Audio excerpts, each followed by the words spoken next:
This is Game Reviewer number 23, and this is the Adventure Quest 3D tips and tricks for you new players and maybe some of you older players if you have yet to find these out. This video is going to be covering some tips and tricks such as how to level up, how to get gear quickly, how to get gold, and things like that. So, let's get right into it. So the first thing for you new players is going to be getting your story done. So you're going to have a lot of story to do. Don't worry about side content unless you really want it. But you're going to have a lot of story you need to do. And these story quests tend to give a lot of gold and XP. And they are always scaled to your level. So no matter what you do, it's a substantial amount of gold. Don't mind them. That's just a friend of mine. Anyway, another thing you can do is you probably noticed in the last video, mobs drop gold and XP. So another way to make gold or XP is to go and grind some mobs in like a scaled dungeon or a mob about a level or two higher than you are, and it will drop a substantial amount of XP and gold. Don't worry about the mobs themselves. If you can't take them, ask for help or just simply skip them. It's not too tough, like this one here. Might be a bit tough for some of the newer players, but yeah. The next thing that we're going to be talking about is how to level up even quicker than that, which is that honestly that's kind of the worst way to level up, but it is effective if you have XP potions. So the next thing we're going to do is your dailies. So around each area, there's bound to be a daily or two that you can pick up. So for example, we have the class dailies, which don't worry about the bonuses. That's Guardian. We'll get into that later. But there are dailies you can get each area that give you a substantial amount of XP and a substantial amount of gold, which is pretty good. And don't forget, now they also added a daily quest tab. So if you do all these, and these all scale to your level, by the way. So like some of them are, all of this is optional, by the way. You don't have to do this, but as you see here, like I get at level 38 here. Here I get 20,000 XP just for sending a message in chat. Now that is a lot of XP for just simply saying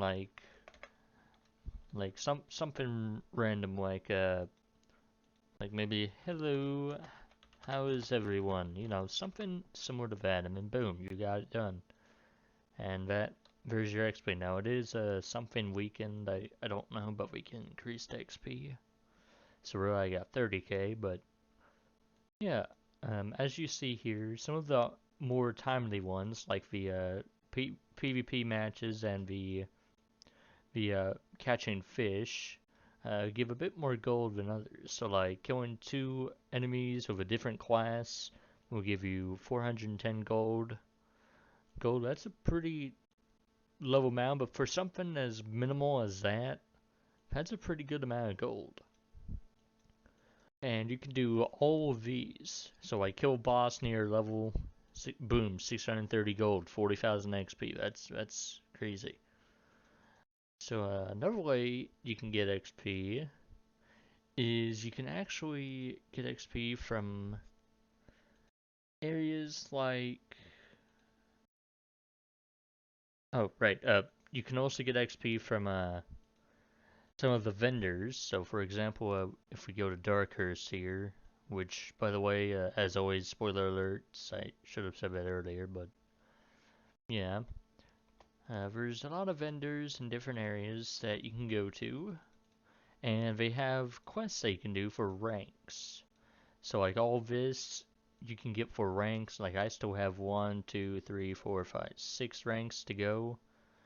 And if you just play the game over time and play that area, you can go and get a decent amount of XP and gold for these ranks. And while they may be timely, you do also get to unlock some gear as well. So like, now some of these are stats, but honestly the main thing you want to go for is cosmetics.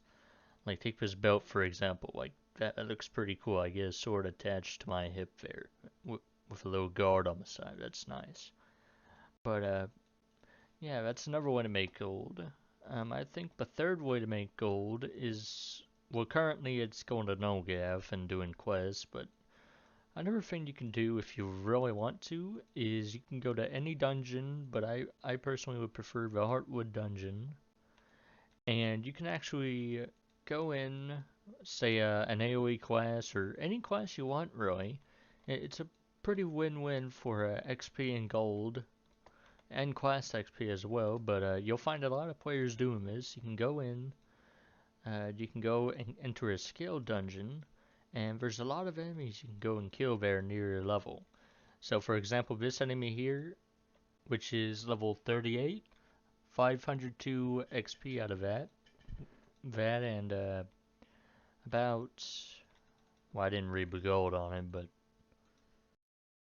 18 gold. So that doesn't seem like a lot, but over time you face about 100, maybe 120 mobs in these dungeons per run. 120 with 18, that's actually not too bad. And it also gives you a decent amount of XP too, as well as class rank. The final one I want to go to is the Underworld. Now, I will admit you will have to be level 21 or up to do this, but past that, it's honestly not too hard to do.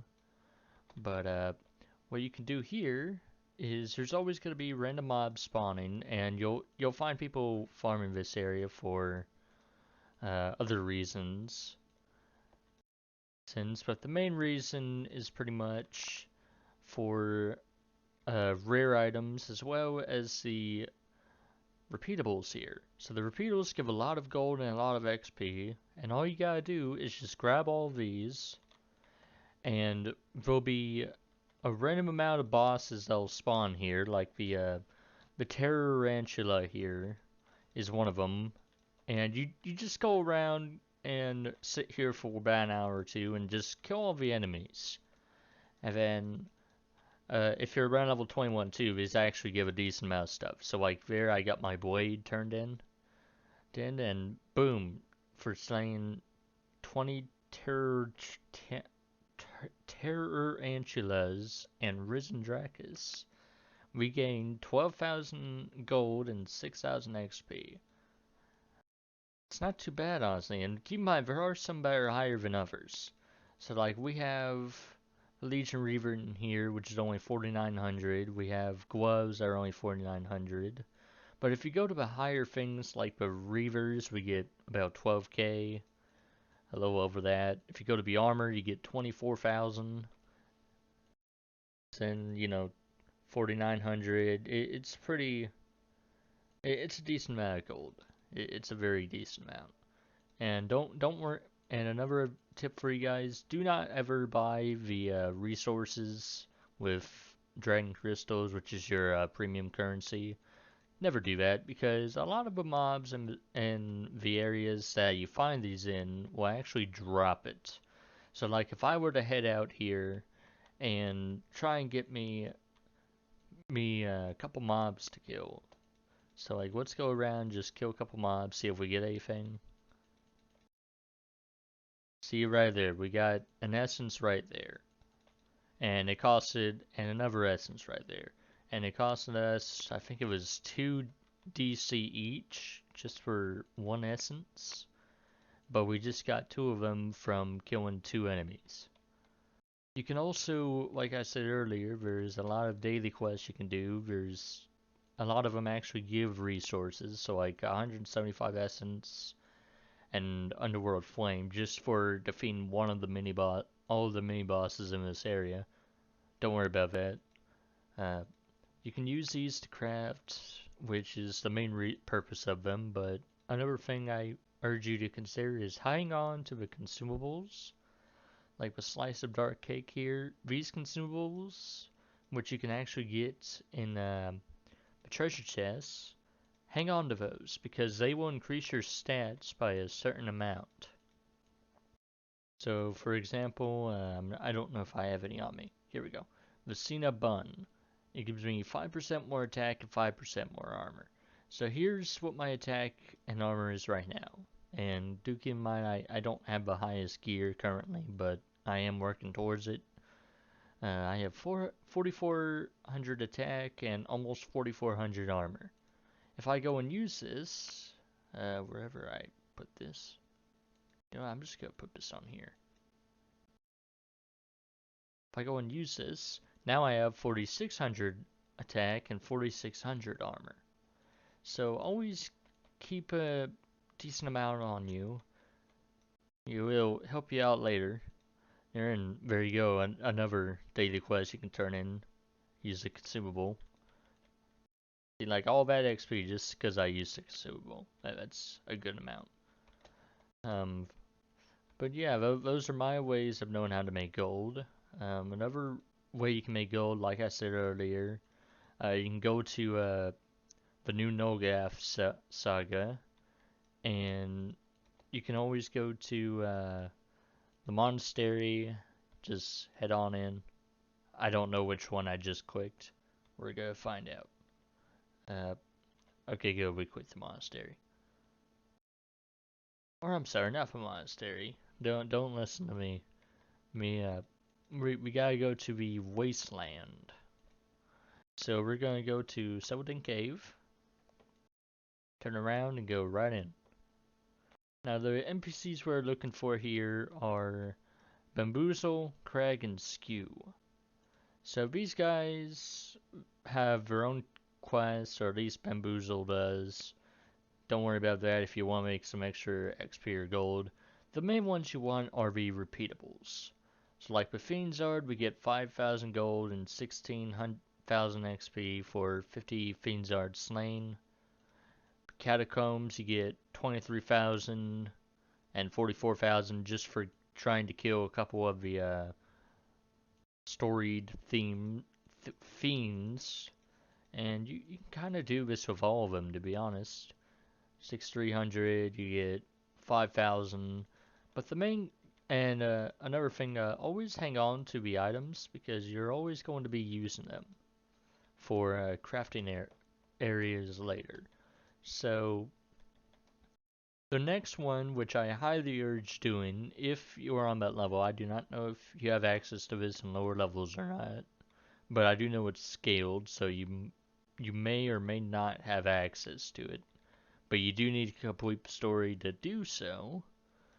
We need to go and find Skew. Now he is usually hiding out in a skeleton ribcage of, I'm gonna assume, some kind of gigantic dragonic beast. Considering that there's a lot of Titan dragons around whenever the world boss spawns in. But he's gonna be right here. And the ones you're going to be looking for again are just all the deals. I'd suggest grabbing all of them. And you can actually do that.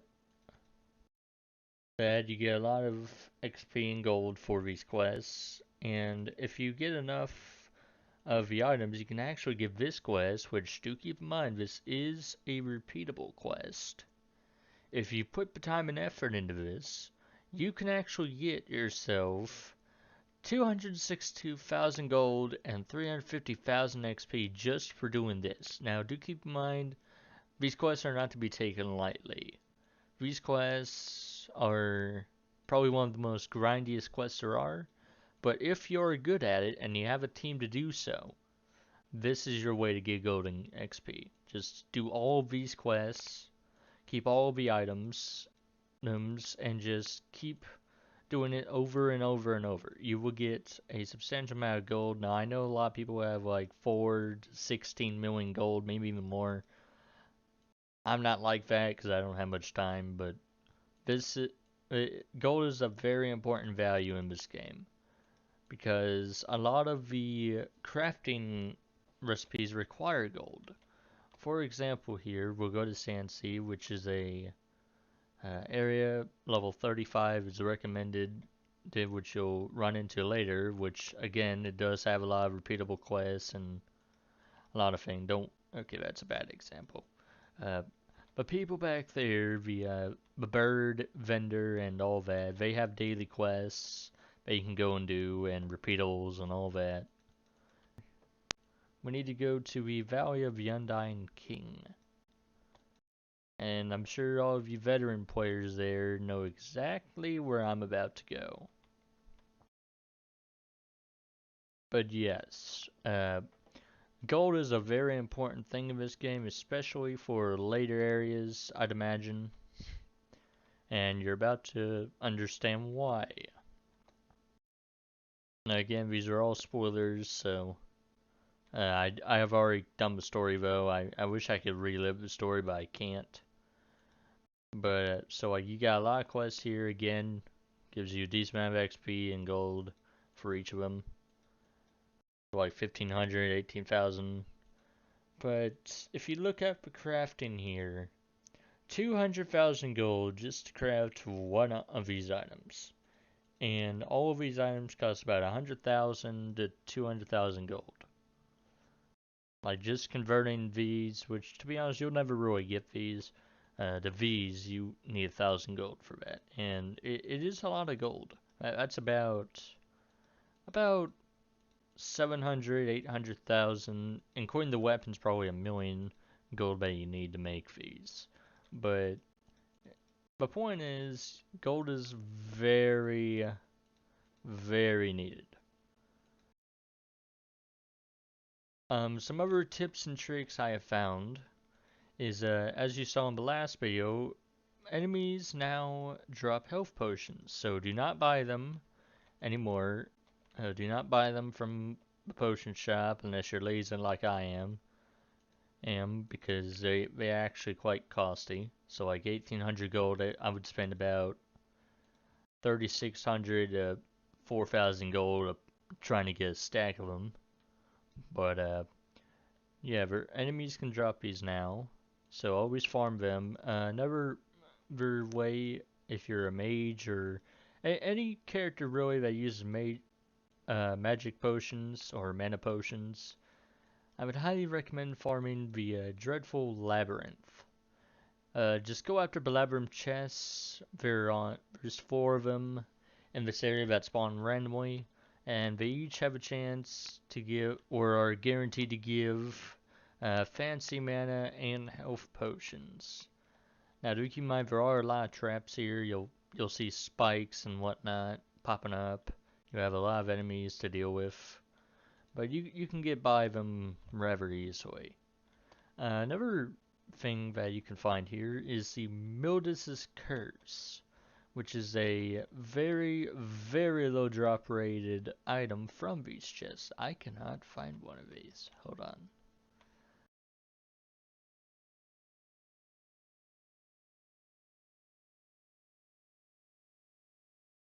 Oh, also, you also come across this guy. He's not really used for anything unless you want his set, which there's a couple of them that are around different areas that you fight, and they'll give pieces of his set, and you can actually go around and oh, we got someone here, I think. Oh, nope. I don't know why we keep attacking these, but don't matter to me. Anyway, here's the main guy here. He can drop a set of cards, which is a decently rare item. But the main thing we want to find here is Labyrinth chests, which if you're like me and are over probably level 10 or 12, just skip all of these mobs. It's relatively easy. Here we go. Good example right here. The Labyrinth chest. So if we go and kill this, which I don't think there's anyone else in here, so normally you want to call out where it is, but yeah, you're guaranteed a fancy L potion and or fancy mana potions, as well as some crafting materials from this area. You guys are very annoying. Get out of here. Oh, he spawned back. Oh, how about that? But yeah, you could just go around and kill these labyrinth chests, and they drop fancy health See, like right there, he dropped a health potion, fancy health potion and mana potions. Now, I'm sure you're wondering, what is the difference between fancy and regular? Fancy potions stack to 1,000. Regular was originally stacked for 20, but now they changed it to 50. Now, personally, you will not really go through 999 potions, so I would not recommend farming for that.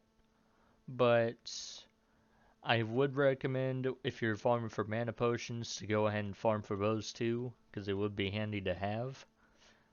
But otherwise, that is about it for this video. Just do your daily quests, do the repeatable quests, do your main story.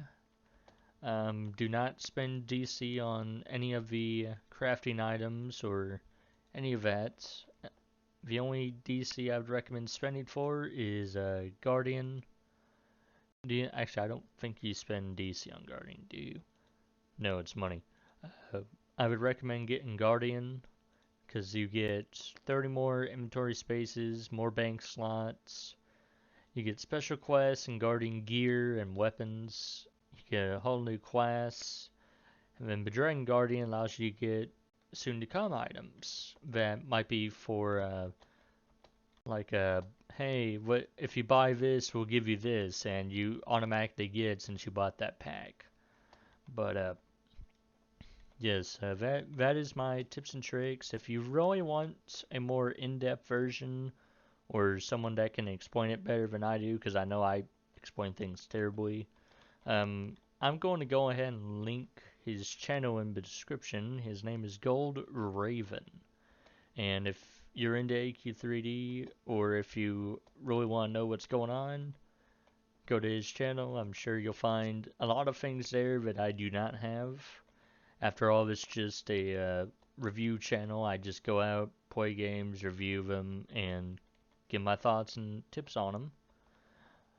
But if you really want to go in depth about it, I will put his channel in the description. If you are watching this, Gold Raven, just know I plugged you in, so I'm expecting some gratitude towards that. But hey, that's just me. Anyway, that's it for this video. See you guys.